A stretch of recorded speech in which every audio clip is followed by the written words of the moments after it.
Hi, it's Anna from Formaloo. In this video, I will provide a step-by-step guide on how to create a diversity and inclusion in workplace survey.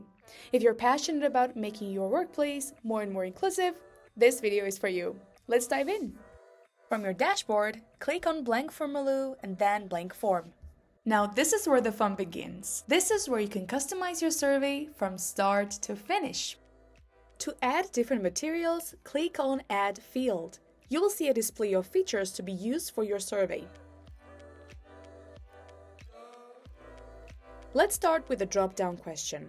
It is handy when you need survey takers to choose from a set list of options.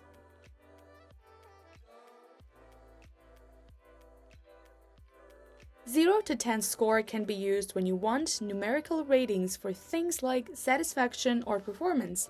You can define minimum and maximum points by adding text in minimum and maximum message fields. It will be displayed like this. Yes or no field is always a quick and easy question, offering a straightforward way to gather specific insights. If you change your mind, you can always delete the question. Just click on the bean icon and then delete field to confirm your choice.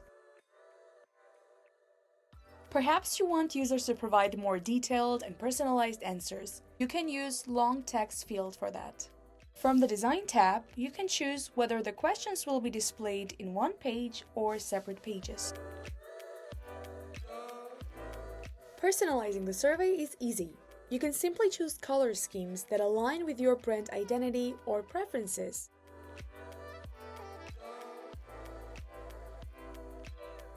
To stay informed while getting survey responses, we've added an option to send an alert whenever a survey is submitted. By turning on Notify Respondents, you can add the email where you'd like to be notified by writing it in the field Send Email To.